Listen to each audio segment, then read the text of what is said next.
hello, friends, and welcome to another live recording of Zippy the Wonder Snail. It is so good to be with you, Comrade Jason.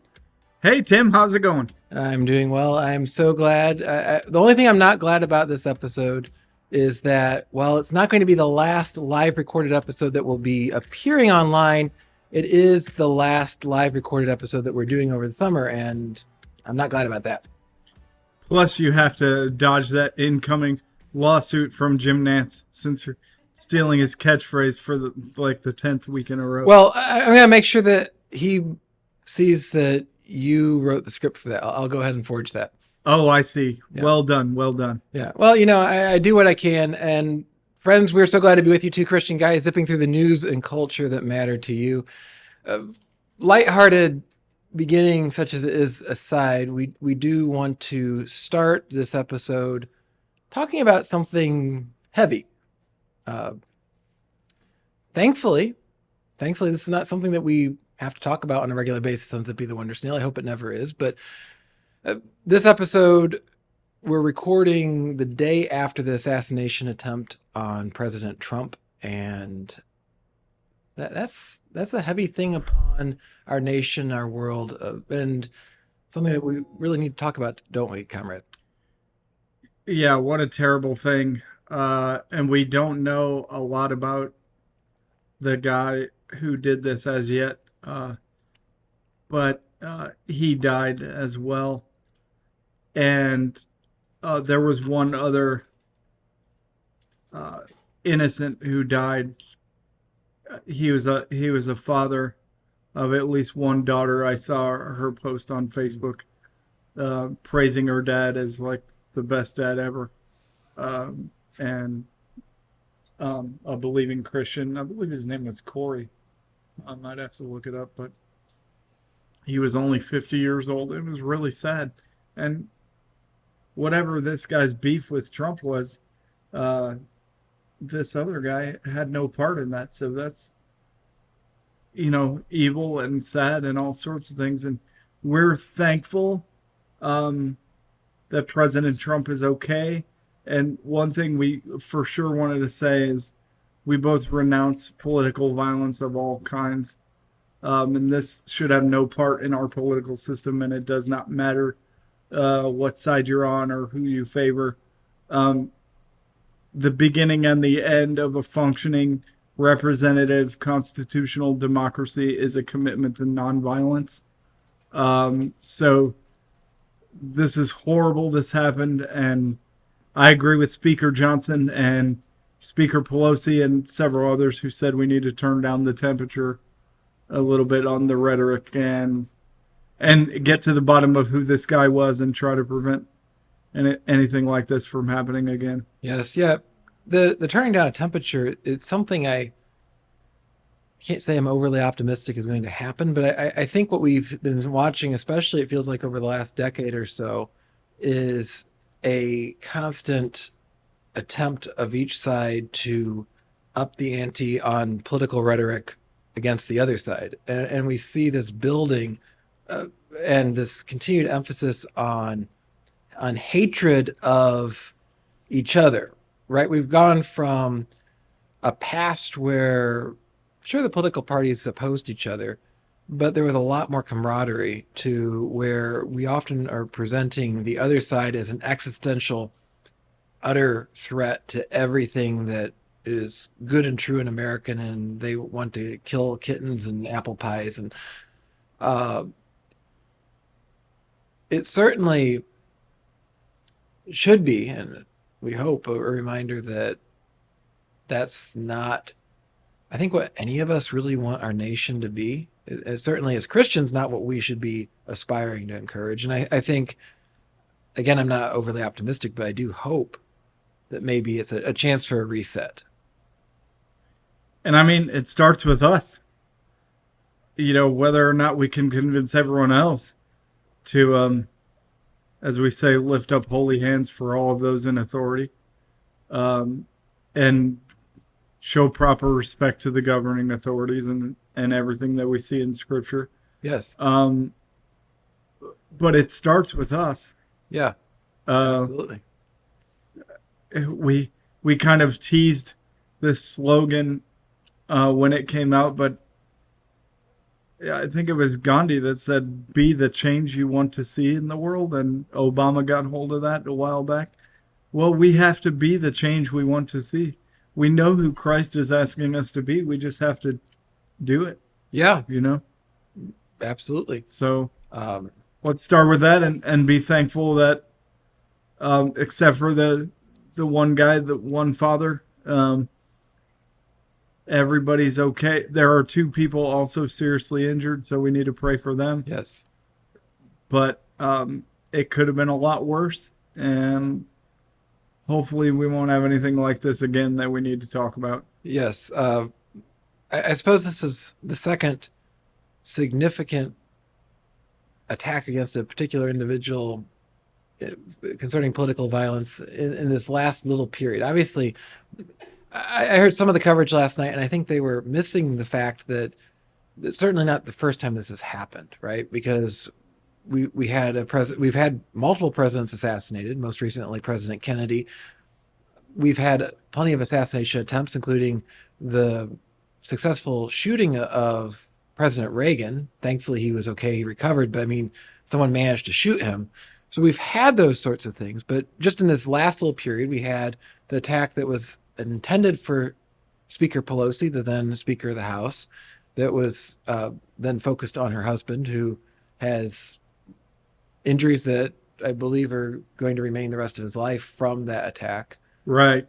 And she had a very heartfelt X or tweet, or whatever we want to call it, out last night regarding what happened, because I mean, this is something she clearly understands personally, and she very clearly condemned it like the others are doing. But you could tell that it was coming from a place of having experienced that in your own family, and how that feels. We've had numerous examples. We haven't lost presidents, but Gabby Giffords was shot by a guy, Representative Giffords, and then Steve Scalise from Louisiana was Yes. shot, and so it is happening, and there are lots of different attempts. It's very sad, and usually the people are mentally ill in some respect, Yes. but it's too much, and we've got to do our best to make it different, to not have it turn out the way it has. And I do think, just like you were saying a bit ago about being the change, certainly as Christians, and that's our podcast, right? Two Christian guys talking about the news and culture that matter to our listeners. If we're going to approach things, and we should as Christians, right? We shouldn't take off our Christian cap when we engage in politics. And I'm very clearly, and I know you would agree with me on this, we're both of the persuasion we oppose the whole idea of Christian nationalism and what's developed with that. Yeah. At the same time, our Christian beliefs influence how we approach politics, not in the sense of trying to establish a theocratic government. We're waiting for King Jesus to return. But in the sense of desiring that we take what Jesus told about how we should live, and we apply that into how we engage in politics and how we would ideally like to see politicians engage in politics. But certainly it comes back to, it doesn't really matter if our politicians are nasty or mean or whatever. It rests on us. How are we going to approach it as Christians? Because if all the Christians in this country approached it differently and spoke in a way that was Christ-like about our political enemies, if we realize that Jesus' command in the Sermon on the Mount to love our enemies includes our political enemies, how different would it be? And how much would it even maybe deflate some of the anger we see in our politicians, because they'd realize they had this huge group of people who wanted no part in what they were doing. Right. And maybe, and not to take issue with your terminology, but maybe the problem is the word enemies. We used to say opponents. Yeah, totally agree. Totally agree. And so can we go on if we don't win on November 5th? What are we going to do the day after?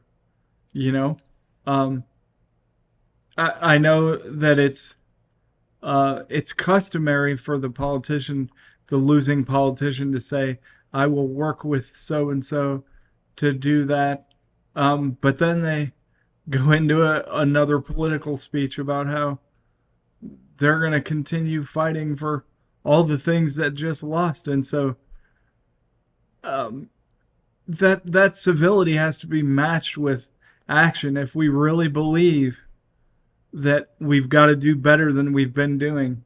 Then it starts at the bottom, but it needs to go all the way to the top.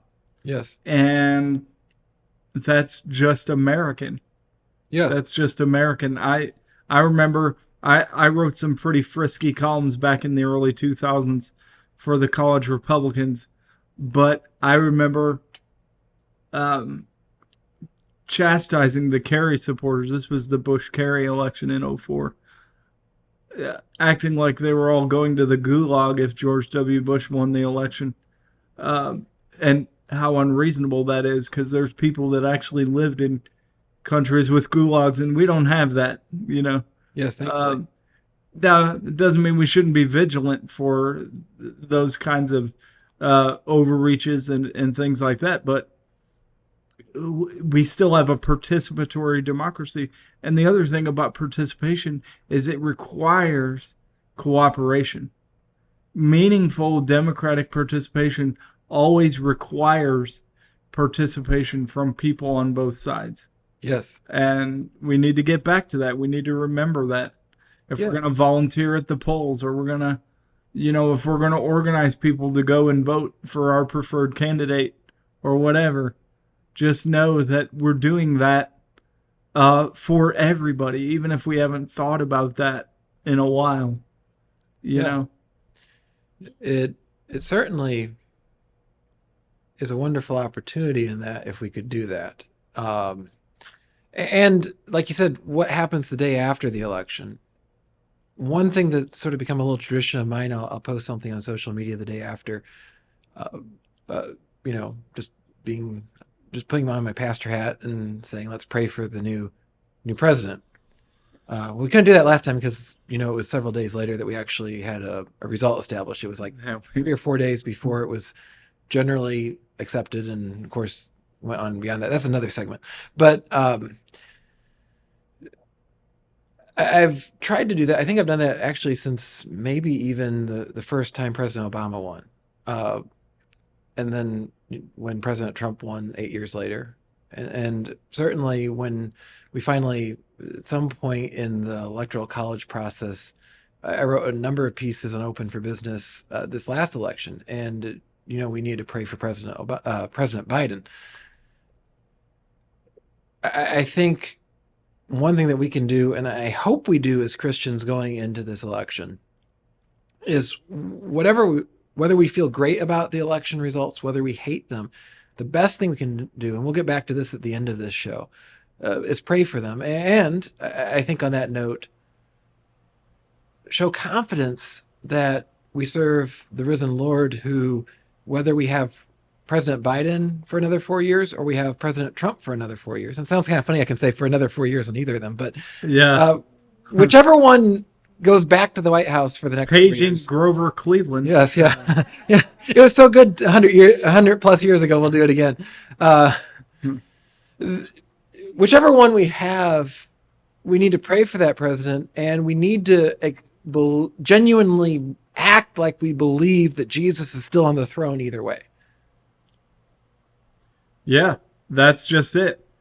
Let's live in love and not in fear. Yes. I think that's the best way to end that right there, and we'll come back to this, I'm sure. Yeah, definitely.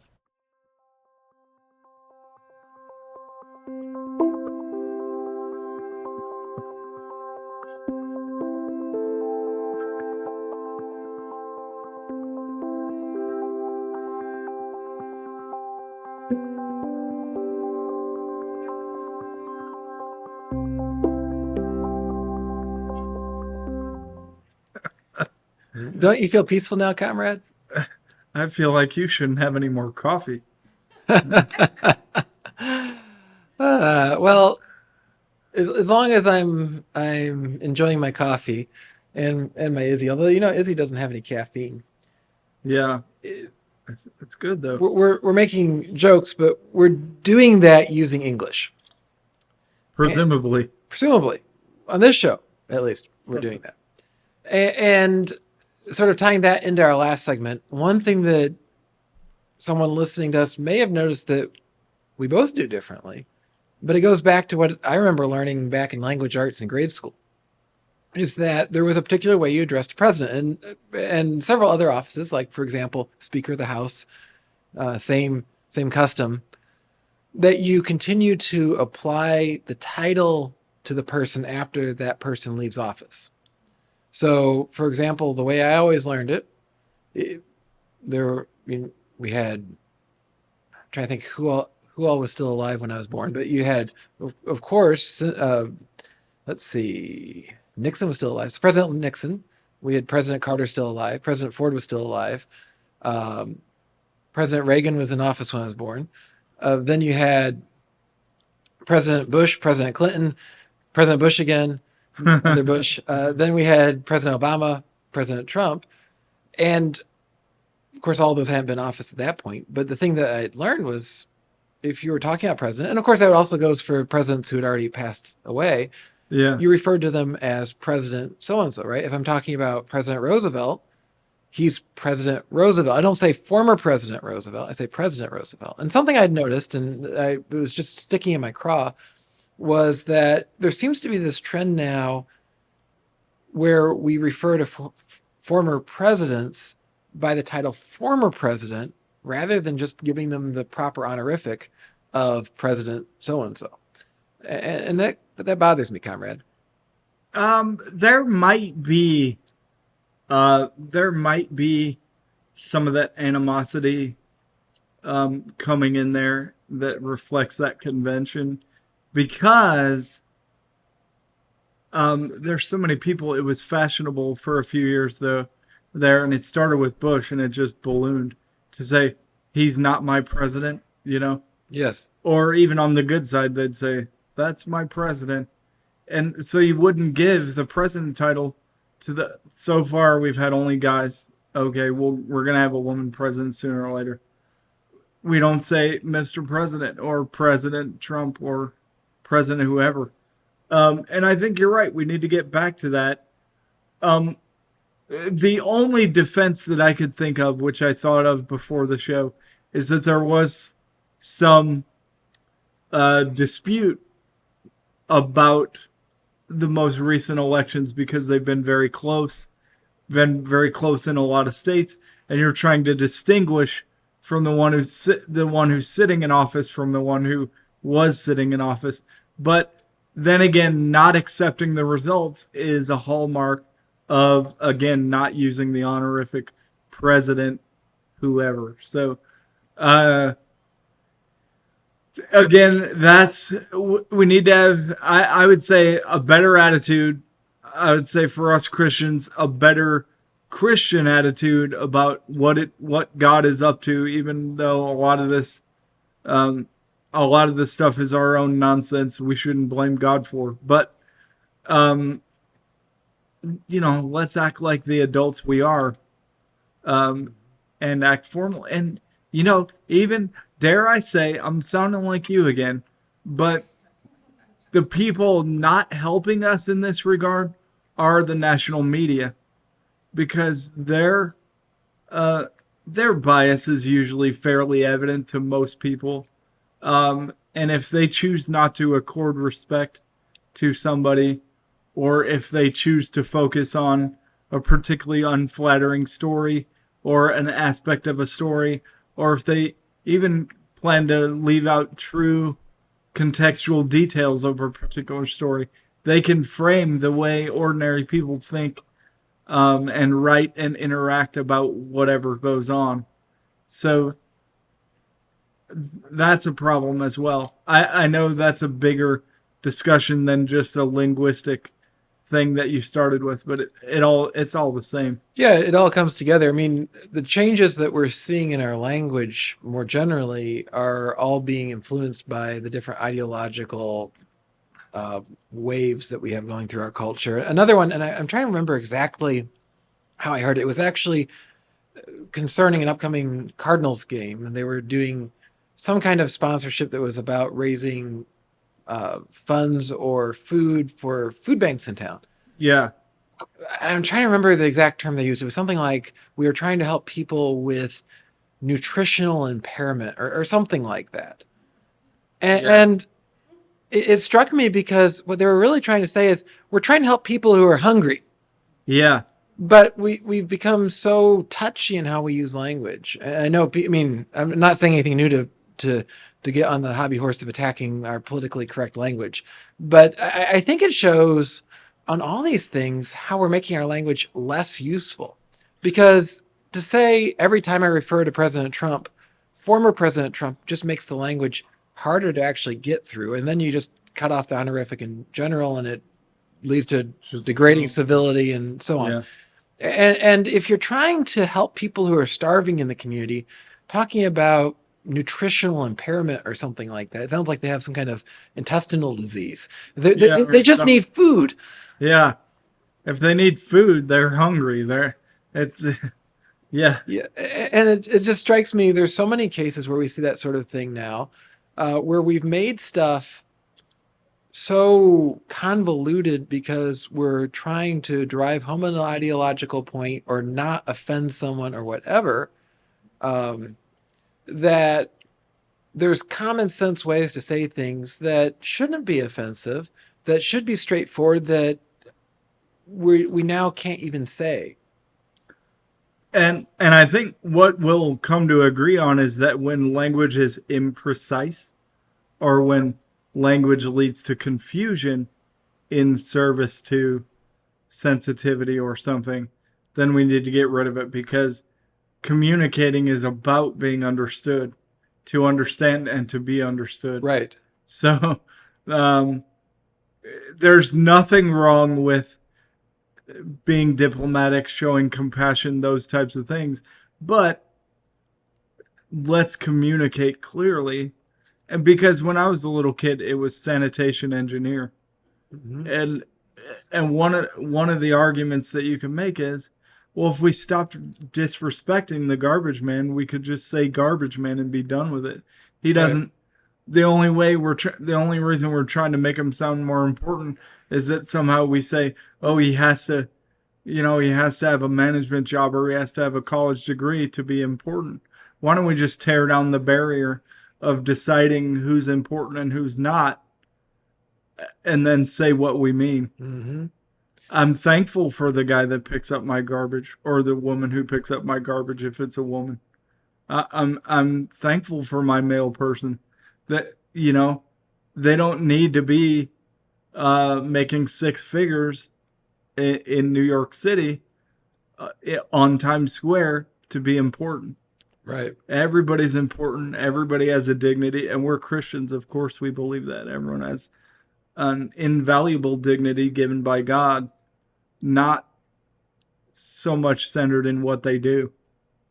So, yeah. Anyway, that was a side rant, but I think it really does hit to the heart of it, though. I mean, it may expose as much about us and the unfortunate things in our hearts when we feel like, oh, I need to come up with a title that makes someone sound like they're doing something different than they are, because if I don't, then clearly they're not worthy. And it's sort of, well, no, you don't have to have the title. You don't have to have the word engineer in your title to be worthy. You don't need to have a certain number of syllables in your title to be worthy. You're worthy because God made you and loves you, and the Father sent his Son to die for you. That's why you're worthy. And hold on, now you're about to start sounding like a pastor. What's going on here? what can I say? I'm a theological engineer. There you go. That's about right.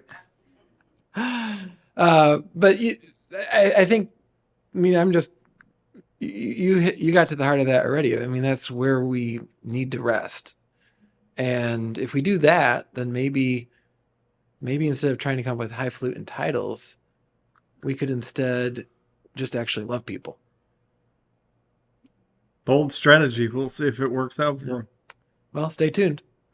Also, stay tuned to what's happening in your local weather, because the weather's changing every day. What do you know? That's what weather does. And you may wonder what your weather is doing. But here's the thing, comrade.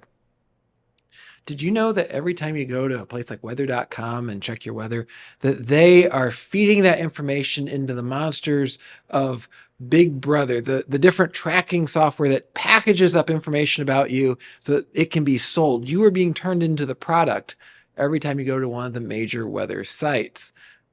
And you can see the results. You go on Facebook afterwards, you go on Google afterwards, you go just to the news website, and what do you see in the advertising? Suddenly you were curious, you were talking to a friend who's on a trip to Cancun, you looked up the weather, the next thing you know, you're getting advertisements for tickets to go to Cancun. You think, well, I can't afford that. And anyway, why are you showing that to me?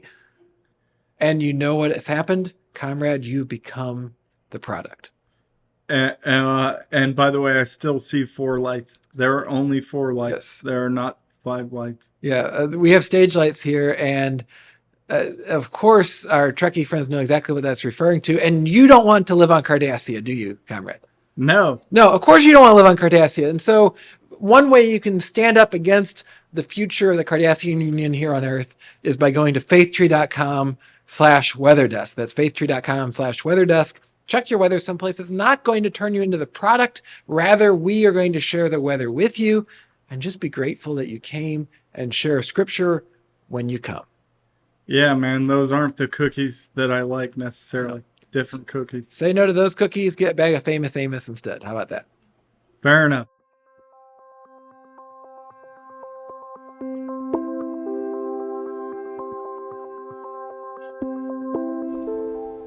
Comrade, this is just a brief little segment, but have you gotten the impression over the years I kind of am a keyboard geek? Yeah, Tim. Yeah, I love keyboards. I mean, I love keyboards. And you like the clicky ones too. That's what we're talking about. Right, clicky keyboards, mechanical It keyboards. has to be clicky. Yeah, I mean, it's the only way to go, clicky keyboard. And if you used a computer 40, 50 years ago, that's what you got, right? If you bought an old IBM PC, or if you're working in an old mainframe, you had this giant keyboard that was perfect for defending yourself in the zombie apocalypse, no problem. And it would run. Lots of people still have those keyboards. They're still working.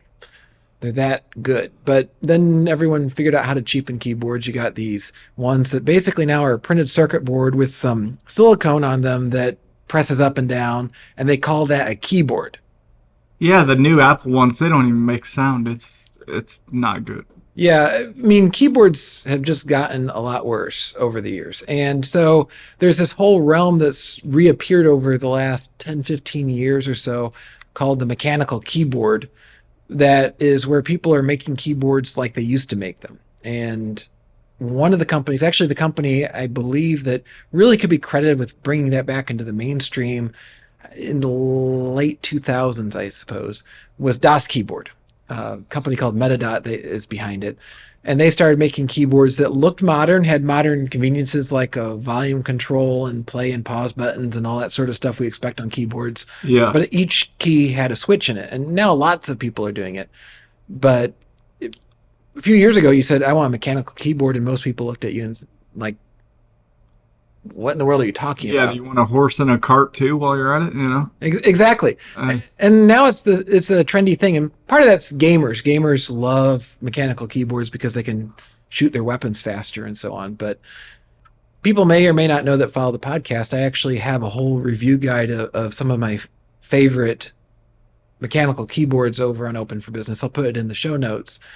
And the reason I wanted to mention this right now, I just got done reviewing the Das Keyboard 6 Pro, which is a really, really nice keyboard. It has an aluminum top plate, clicky keys, really nice keys that light up with just a soothing white light that looks like it would have been designed by Apple, and a really, really satisfying volume wheel that you can turn to lower and raise the volume and click to mute. So I'll link to the whole review.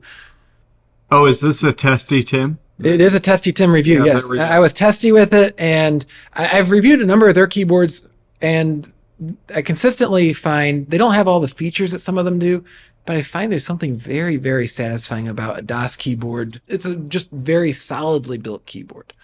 We both adore the clicky keys, and don't be misled by Testy Tim. It doesn't mean he's grumpy. It means he's testing something out. Yeah. So Yes, yeah. Yeah. I may be grumpy, but you just never know. rar. And what I wanted to say was that the affection for the clicky keys, the nostalgia for that, is probably related to the nostalgia for the old typewriters. Because with a typewriter, it was so great. You could always, a mechanical typewriter, you could always tell that you were accomplishing something. Your machine was typing exactly what you pushed if it was working, and I'm getting some work done. And even I do the clicky sounds on the Apple keyboard on my iPhone. I know we love that. Yeah, it just feels good, and it actually our brains can pull that feedback in, and it makes us better at what we're doing. It's not purely just enjoyable. One thing that you can do is you can actually go online and do a typing test pretty easily. There's some that actually turn it into a competitive game even. And if you do that, and when I review keyboards, I actually test how fast I can type on them.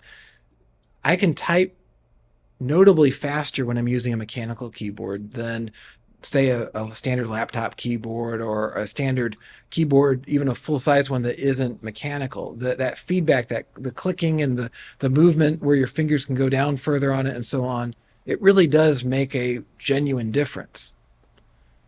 Because it lets you know whether you pressed it or not. Yeah, exactly. Yeah, and so anyway, I just reviewed this DOS Keyboard 6 Pro. I'll put the link in the show notes. Again, it's a very satisfying to type on keyboard. And I wanted to mention it in our show tonight because when they sent out the keyboard for review, they asked if our readers and listeners might be interested in getting early access to their Amazon Prime Day prices. And so that's $20 to $30 off DOS keyboards.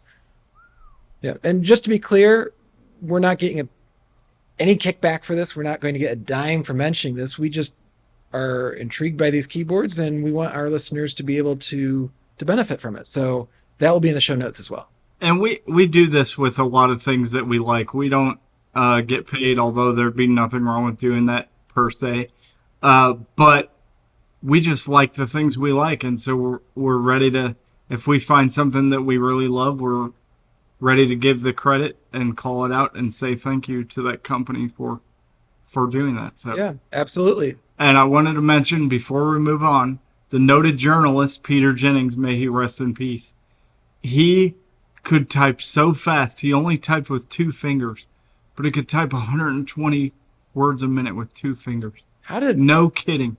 How did his fingers hold up to that? I never saw it with my eyes, so I can't prove it, but I read it in an article when he died. Just unbelievable.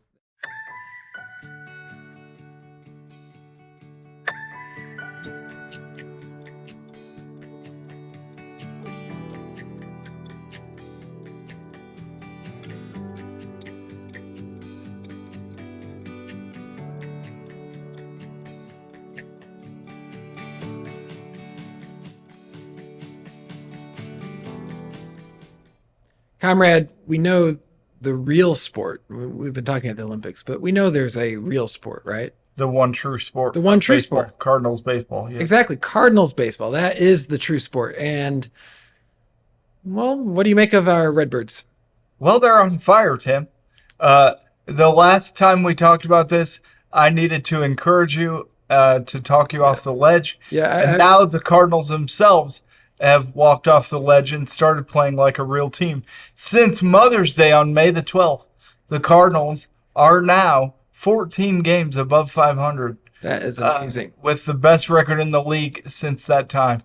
So we're within 5 games of first place now, and we're above 500, and we are showing the Washington Nationals at the moment what for. So it's good. We're going to, I think we're going to, we got to play Kansas City, and then we're finishing up with a 4-gamer, including a doubleheader against the Cubs.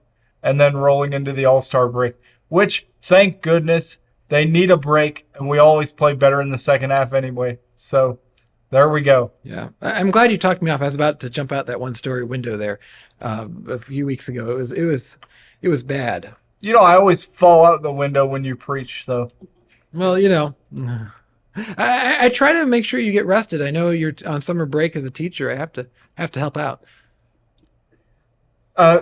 It's like the big blue sleeping pill we used to talk about in seminary, but audible. Ah, yes, I do remember that. Well, certainly the Cardinals don't seem to be asleep. There are still a few mysteries to me. I don't understand why they keep bringing Giovanni Gallegos out. I really don't. Maybe you can help me understand that one. I mean, to me, it seems like you bring out Gallegos and you know at least one run will score, probably more. Well, what's happening here is he's coming back from injury, and you got to build the guy like that back up. So they're bringing him in low leverage situations. Either we're getting blown out or we're blowing the other guys out. Granted, we have not done a lot of blowing teams out. That's why we have the worst run differential of any winning team in Major League Baseball. We have the same run differential as the Pittsburgh Pirates, and the Pirates are terrible. Oh, that's terrible. So, it's really weird because we win close games and then we get our butts kicked. So figure that one out. Can I say butts on the podcast? That's a little crass. Well, you're now in arrears on what you're saying. Oh, grown. So yeah, it's an interesting team. It has some weird quirks to it. Maybe another vibe, yeah. Maybe another thing you can talk me from my half a story. I mean, I wasn't gonna jump out this ground floor window, but now I'm like on the window that just has a little concrete block right at the floor level. I'm thinking about jumping out of. Oh, Pete. I'm a little worried. We just saw the other day Lance Lynn got blown out. I think one of the worst Linnings we've seen. And then right before that, we've seen several less stellar outings out of our ace, Sonny Gray. I mean, he's been phenomenal. I'm so glad we signed him. And we still won the game. Yeah, So I'm glad we signed Lynn too. I mean, I think he's been good. But are they wearing out? Do we have any concern going into the second half? I'm not concerned about the second half, but I think we should be glad the second half is here. I think that's all we're seeing there. The key to any successful individual pitching outing is fastball location. It doesn't even have to do anything with breaking balls or changeups. But if you can't locate the fastball, you cannot throw the other pitches off of that. So you just get so messed up. One time, and I've told this story before, but a rookie went into the Atlanta Braves spring training with the great Greg Maddux. And he said, "Hey, Greg, what's the secret to pitching successfully in the major leagues?" And Greg said, "Locate your fastball." And the kid said, "Really? That's it?" He goes, "Yeah, locate your fastball." And the kid said, "I don't believe you." And Greg said, "That's how I knew that kid wasn't going to go anywhere. Because if you can't locate your fastball, you can't throw the other pitches off of it. And if you can't throw off the timing of these batters in the major leagues, you're going to get shelled." So that's just... So I'm not worried about Sonny. Probably just needs a break. Little more worried about Lance because he doesn't have... What I'm noticing is he doesn't really have the speed variation to get guys off his pitches. They're all basically in the same speed range. So he might want to work on taking a little off or adding some on to certain pitches to get him off his particular pitches. Yeah, that makes sense. My big hope for Lynn is just that we can see more of what we've seen in the past with him, which is he eats up innings without usually letting the game go completely out of control. So hopefully that's the case again in the second half. He's been really solid overall, so I'm not overly terrified about it. I just know he was throwing a max four-seam fastball. It was getting up there at 94, but it was poorly located. And that rookie Wood for the Nationals just golfed it over the fence yesterday. That hurt. It's like when he's turning around 94 like he knew it was coming, like the catcher told him what Lance was going to throw. That's not good. You want him to be behind the fastball and in front of the breaking ball. Done. Yeah, definitely. Just one sort of positive shout out, and anyone that's followed the podcast knows I'm a big fan of Matt Carpenter. I've been really pleased. In fact, and maybe this isn't the biggest commendation because it hasn't been Goldschmidt's best year, but as of a couple weeks ago, Goldie and Carp were faced with the same batting average. And especially for a man who most of his career has been a starter and now is doing a lot of pinch hitting and that sort of thing, I think that Carp has been a really nice addition to the team this year. Yeah, I have no complaints about where he is, and even if the numbers don't look that great, he has been super clutch in some key moments. With Goldschmidt, yeah, you're a little bit worried about the batting average, but this is a career 290 hitter, and he always does this. He's going to have a torrid July, he's going to have a torrid August, he's going to have a solid September, and he's going to be right around that 290 mark like he always is. He had a lower batting average at the same point in time in his MVP season a couple years ago than he has right now. So Nice. Paul Goldschmidt, never bet against Paul Goldschmidt. It's just not a good idea. Even in this last week, there was a kid that tried to sneak a fastball by him because that's the book on him now. He's old. He can't catch up with a fastball. And it was like 97, and it was away from him. And he just said, "You don't think I've seen a 97-mile-an-hour fastball before, kid?" And golfed it into the seats. So, not worried about Goldie. Not worried about Carp. Happy with Carp. Happy with all the guys right now. Like we said, they're on fire. So, Well, just briefly before we move on, any other sports news you'd like to hit, comrade? yeah, Caitlin Clark, the phenom, the potential GOAT in waiting in women's basketball, has recorded the first triple double that's having double digits in at least 3 statistical categories by a rookie in the history of the WNBA. Nice. Never been done before. Just yesterday against the New York Liberty, she scored 15 points, 11 assists, and 10 rebounds. So unbelievable. And of course, the Fever won the game, and they're sitting in playoff position right now. So, Well, from what you said earlier, I'm still pretty clueless on basketball, but from what you said earlier in the season, that's pretty incredible, I think. So she's learning fast, folks. nice. We've been gabbing about our summer sermon series, so I'll just mention that this episode is recorded at Little Hills Church, and it's a blessing to get to record here when Jason is in town in person, that we can use this venue for that. And so if you're looking for a church, we have members who live around the country and even in different countries. We are a hybrid church that's both online and in person. So whether you're in town here in St. Charles, it's part of the St. Louis area, or elsewhere, we would love to have you take part with us. And you can find out more at littlehills.church.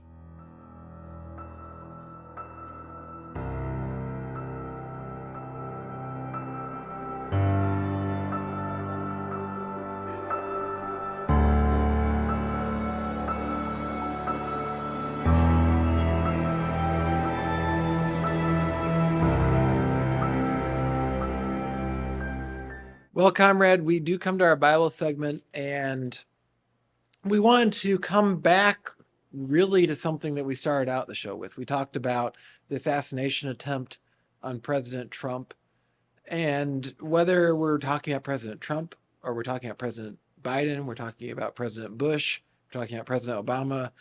This is something I know I've come back to in ministry over the years now, because we have gotten to the point where it often is basically, I'm going to pray for my guy and I'm going to pray against the other guy. And I always find it helpful, and I try to say this consistently every 4 years, because sometimes my guy is the one that wins, sometimes my guy is the one that loses. But I try to say it every 4 years then. Scripture doesn't call us to honor the people God allows to govern us if we happen to like them, right? And that's what we see in 1 Timothy chapter 2. Maybe, shall I read it to get us? Yeah, why don't you just read it for us? Paul says, first of all, then I urge that supplications, prayers, intercessions, and thanksgivings be made for all people, for kings and all who are in high positions, that we may lead a peaceful and quiet life, godly and dignified in every way. This is good and is pleasing in the sight of God our Savior, who desires all people to be saved and to come to the knowledge of the truth. One thing that strikes me as terribly interesting in our context is that the guy that Paul is referring to, or the people in authority that Paul is referring to, were really, really bad, like actively persecuting Christians, murdering them, throwing them in jail, especially the murder part. So when he says, pray for all those in authority, that's a real challenge if they just killed your friend last week or your mom or your cousin, and he still says it. We do not have as many challenging things as we have going on in our country. We are not facing that. Right. We should be able to do this much more readily than we have been, praying for all those in authority, including President Biden, Speaker Pelosi, Speaker Johnson, Senator McConnell, whoever the leader of the Democrats in the Senate. I don't even know anymore. Senator Schumer. Schumer. Okay. Yeah. Old Chucky. I should remember that. Love Chuck Schumer. Oh, I have a story about that. Let me segue into a story about that. So I was in college once, long, long ago, and I studied political science at the University of Missouri. And I was in a class with my favorite professor. It was either Southern politics or it was Congress and legislative policy. But either way, Senator Schumer came up. And I go, I really don't like that guy. And my professor got really serious.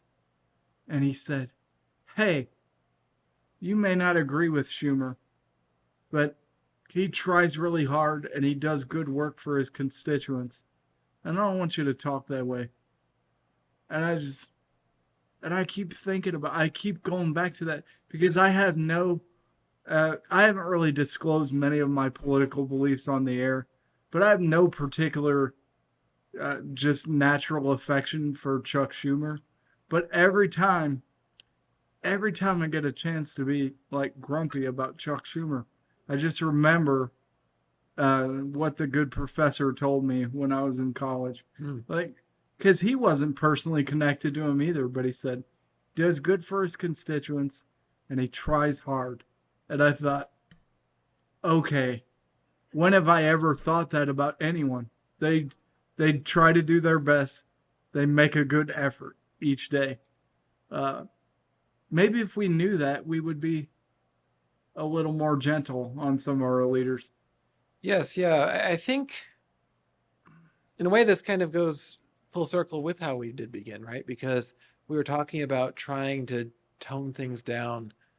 And I think we can get into such a place where we demonize those whom we disagree with. We just assume there's nothing good in this person. This person is just evil and wicked and is scum of the earth. And how did that person ever become a leader? And you've said several important things, one of which is the people that Paul is encouraging Timothy to pray for. That's actually a pretty good description of them in a lot of ways, because they're literally killing Christians. They're opposing them ideologically. They're not saying mean things about them. We've talked about language on this show. It's not, they're not taking in their preferred way of speaking about something. They're killing them. And Paul says, pray for them. And so at a base level, it doesn't even matter if the person really is bad. But how often is it that there's an awful lot that's happening with these leaders where they're just trying to do their job like we try to do ours? And there's some things we're going to disagree with, but there's a lot of stuff they're all doing for their constituents, and not all of them. I mean, I don't want to make it sound like they're all good. Yeah. But I think what sort of, it reminds me, I remember listening on KMOX our famed 50,000 watt AM station here in town, a number of years ago, back when Congressman William Lacey Clay was still in office, and Congresswoman Ann Wagner, they're both on the radio together. Huh. And if you know them, one's from a Democratic family, longtime Democrat political player. The other, Congresswoman Wagner, she's been in the Republican political machine for decades now here in Missouri. You don't think of them as going together very well. But as they were talking on the radio, for one, it was a great picture of civility and respect. They were very, very respectful of each other. But the other thing was, it was clear it wasn't a show. They had been working together because they were, besides the really partisan stuff, they were just working on issues that concern Missouri. They were they're two parts of our congressional delegation here in Missouri, and they had clearly been working together on a regular basis for matters that weren't Democrat or Republican, but were Missouri issues, and had a personal relationship through that. And it was so striking to me, so sort of what you were saying with Senator Schumer, that, it's a lot more complex than we often frame it. And I think that's where it comes back to what we're being encouraged to do here. Can we start praying for our representatives and senators, even when we don't like them, and our presidents and our Supreme Court justices and our governors and mayors? And can we just actually hear out what we're being told in Scripture, which is pray for them? And if we spent a lot more time praying for them and wishing them well, and a lot less time trying to figure out what's wrong with them, well, at the very least, we'd be being faithful in that. But God has a funny way of using us being faithful to what he actually calls us to do pretty amazing things. I keep seeing the same commercial. This is where it's hitting, the rubber's hitting the road in my life. I keep seeing the same commercial. And if I see the same commercial for the same guy, I'm going to flip out. I'm just tired of seeing it. This guy's running for governor or something, and I'm like, this commercial is very annoying. I'm pretty sure if I ran into this person, I would not immediately like him. And I thought, maybe I need to stop and pray for that dude. So that's my lesson going home tonight, is like, I'm going to pray for that dude. And every time that annoying commercial comes up, I'm like, do you really need I'm going to give it away, but do you really need a flamethrower? Like, really? So, some of the commercials, it's... Comrade, the sad thing is, I'm not even sure who you're referring to, because there's so many politicians with flamethrowers nowadays. I don't. Are we in the flamethrower era of American politics? Did Taylor initiate this when I wasn't paying attention? Yes, from the Reputations era, probably. Is Taylor in her flamethrower era as well? That's crazy. So if I see the flamethrower guy again, I'm probably gonna have a conniption, but then I will pray. The next thing I will do is pray. Yeah. Flamethrowers. Yeah. So whenever you see flamethrowers, don't throw flame wars. Pray. Yeah, and here's a little practical advice for the audience before we wrap this up. Don't argue on Facebook. There's no point. We talked about being the product before. On Facebook, you're definitely the product. Don't argue with people on Facebook. You're just wasting your life. If you're going to do that, argue on Mastodon, right, Tim? Hey, amen. Amen, comrade. That is so true. Yeah, argue on Mastodon. Yeah. Argue on the Fediverse. Yes. It sounds like an MCU movie. I don't even know. It does, doesn't it? Yes. It's probably phase 6 of the MCU. Yeah. Don't confuse me at the end of the show. Yeah. As we're wrapping up, I'll just mention, if you haven't already followed us on the Fediverse, you can follow Open for Business, which includes links to all of our columns and Zippy the Wonder Snail. And it's at OFB at faithtree.social. You can follow us on any Fediverse supporting platform you might be on. Generally, that's Mastodon. In the future, it'll be Threads, but you should follow us on the Fediverse. And it really is nice, because we are not the product there. We're simply people communicating. And I do like that. And I think that would do a lot of good for us. And by the way, it's FEDI, not the cheese, not feta. You know. Oh yeah, the Fediverse. We are in a very cheesy place on this episode. Yeah, all right. And so I should just mention, it's been so great, comrade. I always love getting to do this with you, and I hope our listeners love it as well. So they should check us out, right? On any podcasting app that you like. I can't even do that commercial like you can. But whatever your preferred podcasting hosting thing is, go find us there. Yeah. Whether it be Spotify or Google blah blah blah or whatever that other one Yeah, is. especially blah blah blah. Yeah, check it out. Blah blah blah's the best one, obviously. And of course, snail.zip as well. Check us out there. Have a wonderful day. We're so glad that you're with us.